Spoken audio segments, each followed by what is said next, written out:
I am not a concert person. I don't have music-loving friends to go with, driving and parking there is a huge pain, and tickets are expensive as hell. I have been to my fair share of concerts, but if I wanted to do something, they're not my number one choice. However, there is one exception to this, and I believe Sega and the Sonic franchise made one of the best decisions in modern times: making an actual good game. Sonic celebrated its 30th anniversary with announcing a new mainline game that will push the series to new heights. This would later be known as Sonic Frontiers. But that's not what I'm talking about. I'm talking about what the Sonic YouTube channel live streamed, the Sonic 30th Anniversary Symphony. If you're a fan of the Blue Blur, you know that no matter the quality of the games, the music is always good. Not you guys though. Understand that during this time, I took a break from Sonic after this disappointing shit of a game. I didn't get to experience it live, but I was able to watch it when I saw it on my feed sometime later. Gotta say, it's one of my favorite videos on the internet.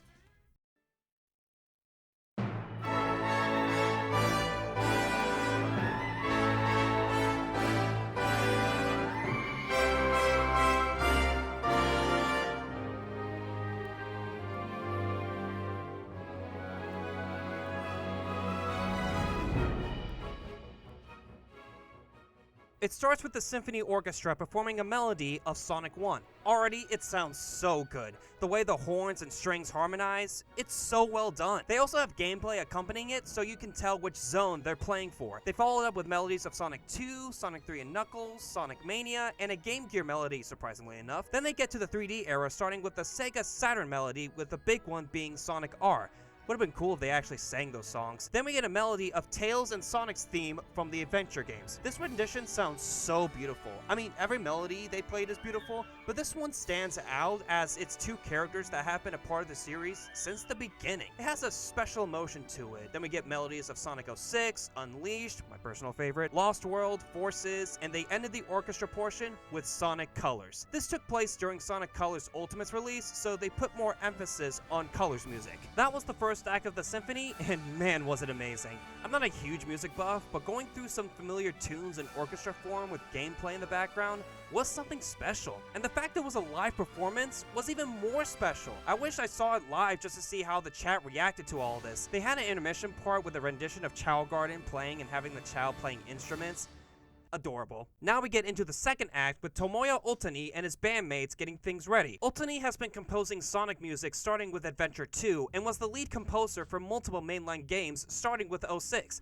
That means he's been with the franchise for about 20 years, and his contribution is recognized highly by fans. They start things off with their rendition of Reach for the Stars from Sonic Colors, and it absolutely slaps!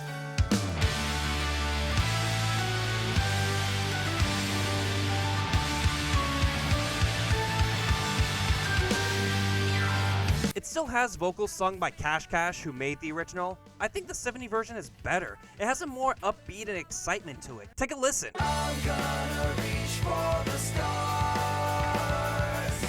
although they look pretty far.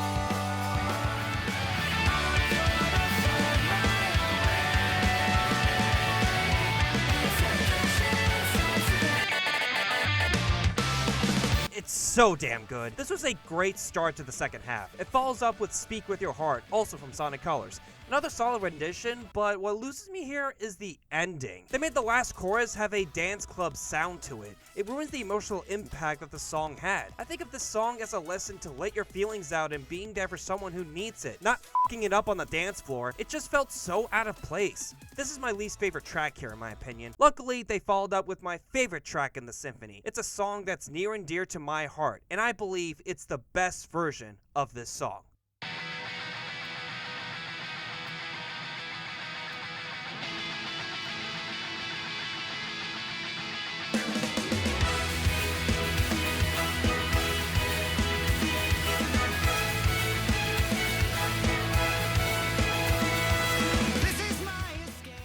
If you were to tell me which vocal theme represents Sonic as a whole, I'd say Endless Possibility from Sonic Unleashed without hesitation. I know the main themes represent the adventure Sonic goes through with each entry point.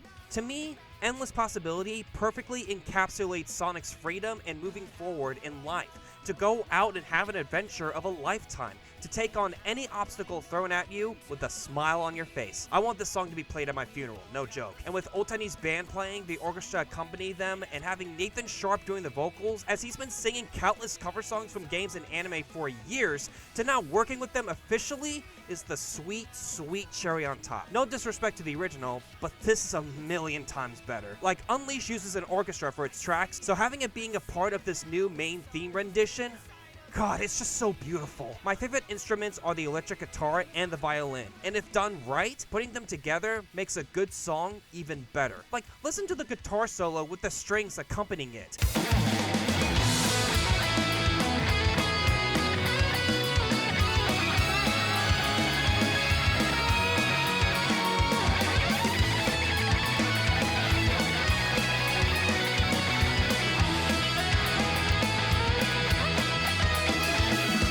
I was tearing up listening to this, and the show wasn't even done yet. We have yet to introduce perhaps the most influential music group for Sonic, a group that has been around since 1998, a group that would give us countless bangers with each new entry they've been a part of. If you're a fan like me, you know exactly who I'm talking about.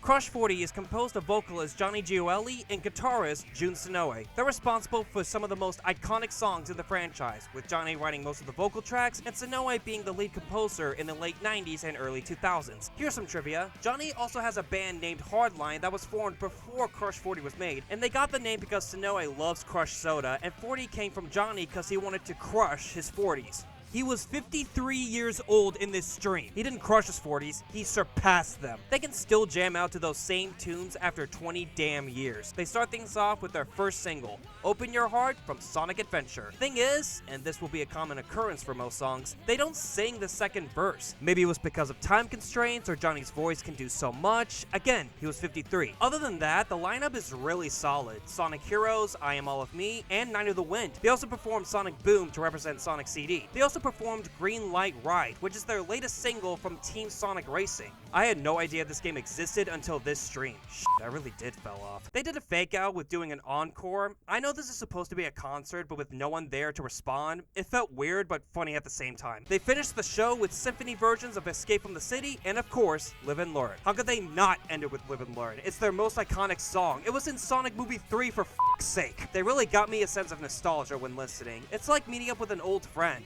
if that friend was a blue hedgehog and has some kick-ass songs to play. It's crazy that this is free to watch on YouTube with no ads. They're being too generous if you ask me. I and many others would buy a CD, a DVD, anything to support this concert in hopes it'll happen again. Thankfully, it did. Just not what the whole world expected.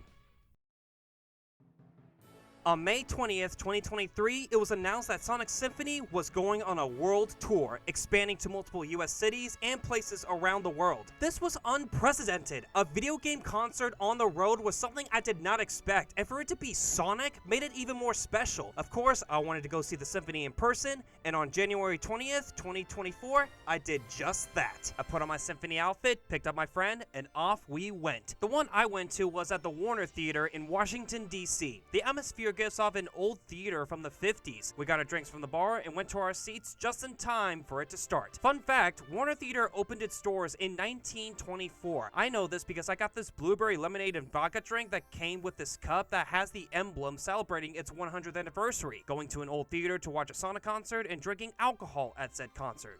Two things that were not on my bingo card. Now, they didn't do the same set from the live stream, which makes sense considering from 2021 to 2024 we got 2 new Sonic games. The first act's lineup was weird. It had Sonic 1, 2, Mania, Adventure, but they did Sky Sanctuary. Just Sky Sanctuary. There have been talks about Michael Jackson having a hand with Sonic 3's soundtrack, so they couldn't play certain zones due to copyright.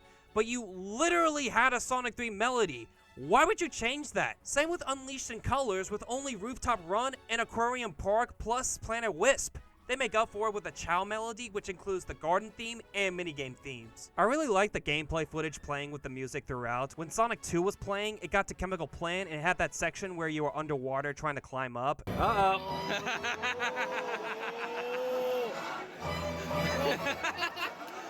Not Tails!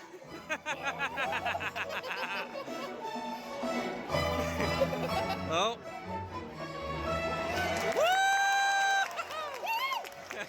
It was just hilarious. I'll have what that person's having. The Sonic Frontiers melody was magical. This iteration made its first appearance from the Sonic official YouTube channel where they played it at the Brazil game show, starting with the beginning of the main theme, I'm Here, followed by one of the Kronos Island movements, then flowing from the infamous Cyberspace 1-2, and ending with the I'm Here chorus. I love how it starts slow and beautiful and then picks up the speed at the end with a more triumphant sound. I want to mention that many of these renditions were arranged by Shota Nakama. He's a musician graduate from Okinawa who founded video game Orchestra. They're more of a rock band than an orchestra, but they stand out from the typical VG concert performances. They perform music from Metal Gear Solid, Final Fantasy, and Chrono Trigger. If anyone were to create the inception of Sonic Symphony, he was the right guy for the job. Funny enough, he was also the guitarist during the tour. Unfortunately, Crush 40 is not part of the tour except for the Los Angeles show along with Kellen Quinn. I'm not too upset by it, but after hearing Kellen's vocals during Live and Learn,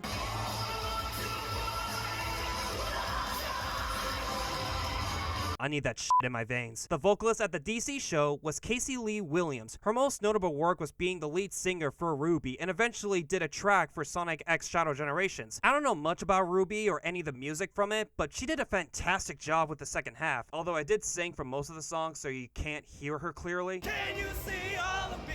Walk into my mystery. Step inside, hold on for dear life. My voice was afterwards. The lineup had a good variety of tracks, starting with I Am All of Me from Shadow the Hedgehog. Everyone was singing, dancing, cheering when Maria died. The next song was What I Made Of from Sonic Heroes. I heard this was played from previous concerts, so I was immensely excited to hear it. Sure enough, it was as good as I thought. Again, the orchestra accompanying the band made the song even better. It went from a sit-down orchestra performance to a get-up-and-dance rock concert. I cannot describe how great the energy was. It was a total blast, and I had tons of fun. Then they did Open Your Heart, Night of the Wind, Reach for the Stars, Endless Possibility. Man, hearing that live left me in tears. They also did His World, Fist Bump, Sonic Superstars main theme, and 2 tracks from Frontiers, Break Through It All, and Undefeatable. And for the encore, they did Escape from the City and Live and Learn. These were the best 2 hours of my life. Jamming out to Sonic songs live with fans new and old was something I never thought I would experience.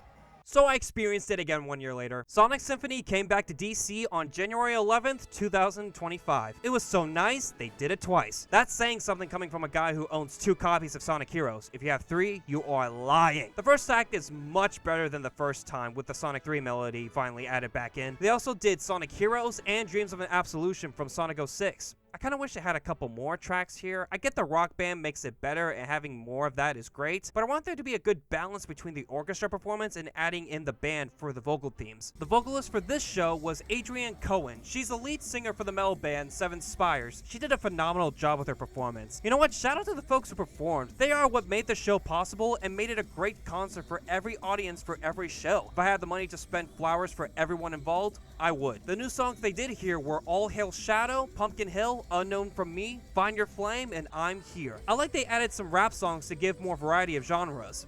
I don't like they did all the Frontier songs. They're great tracks, don't get me wrong, but there was nothing from Colors, CD, Forces, even Lost World and Secret Rings. I want there to be more variety of games represented. Like imagine if there was a Sonic storybook melody. Oh, that'd be so cool. Maybe do Sonic Boom, or you can do anything depending on if you're in the US or Japan. I'm sure people would go crazy for Infinite's theme. That song is too good to not be in it. Here's my dream lineup if I was running the show. I want to have songs that offer more variety for fans new and old. For Act 1, I would showcase music from Sonic 1, 2, 3 and Knuckles, Mania, Believe in Myself and It Doesn't Matter, Chow Melody, Dream of an Absolution, Storybook Melody, Unleashed, Lost World, Forces, and Frontiers. For Act 2, I would keep I Am All of Me to start as it's a good high energy song for the crowd to sing and keep that energy up throughout the performance. Then What I'm Made Of, Night of the Wind, Reach for the Stars, Escape from the City, His World, Unknown From Me, Endless Possibility, Fist Bump, and Undefeatable. For the encore, I want to do Sonic Boom from Sonic CD, Live and learn, and end with One Way Dream, since it's a message from Sonic Team regarding the future of the franchise and a good note to end the show on. I brought a different friend to the show, and he asked if they were going to play music from Sonic Art. I know they did it for the 30th, but I didn't think they would because they tend to please the crowd with more modern titles.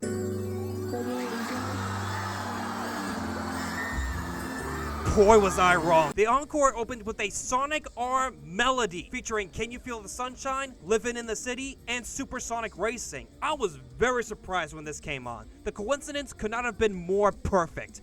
Maybe I should replace Fistbump with Sonic R melody. Then they followed up with Live and Learn and ended the concert with an acoustic version of One Way Dream. Even though it's another Frontier song, I think this was a great choice to end it on. Live and Learn is great, but I think having a more soft and emotional song really hits home with people when they leave after the show. A great closer for a great show.